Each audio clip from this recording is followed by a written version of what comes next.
Now the author rahimahullah is going to go on to talk about what is permissible, or what is not permissible for a woman to do during her menstruation. So he says, وَلَا يَحِلُّ لِلْحَائِدِ. It is not permissible. لَا يَحِلُّ means that it's not permissible for a woman. Salatun. The first one that he mentions is salatun. It is not permissible, or nor is it sound for a woman to pray during her menstruation.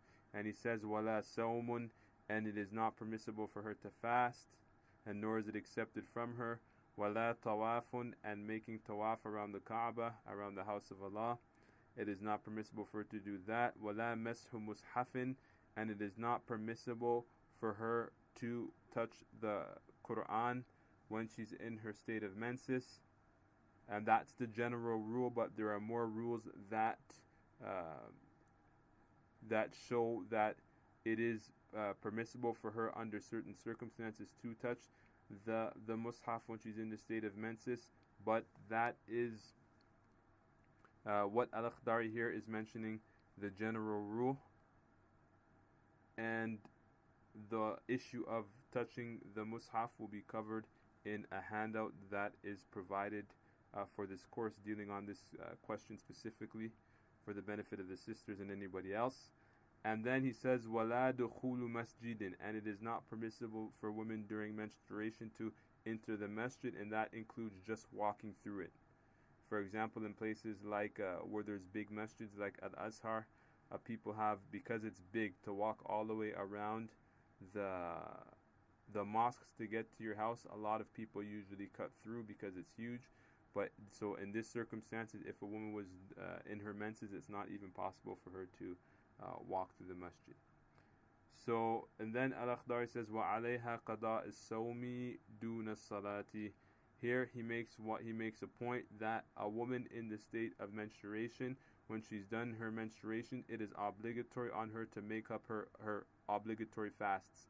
So during Ramadan, if menstruation comes, obviously a woman is not going to fast, but as soon as she's finished her menstruation, then she's obligated to make up those days of fasting which she missed. But in terms of prayer, in any time, in Ramadan or outside of Ramadan, when a woman is in the state of menstruation, she is not obligated to make up her fasts. And then he makes another point where he says, قِرَاءَتُهَا جَائِزَةٌ, that reciting the Quran during menstruation is permissible for her without any problem. So a woman who's in the state of menstruation, she can read from the Quran. And then he says, وَلَا يُحِلُّ لِزَوْجِهَا فَرْجُهَا وَلَا مَا بَيْنَ سُرَّتِهَا وَرُكْبَتَيْهَا حَتَّى تَغْتَسِلَ.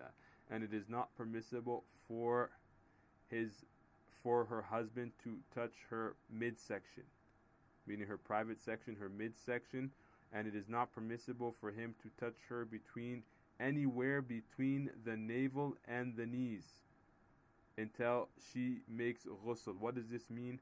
That during menstruation, the husband cannot have any type of sexual activity or amusement with any part of her body between her navel and her knees. Anywhere between her navel and her knees is off boundaries during her menstruation, which means anything outside of that he can touch for any type of amusement.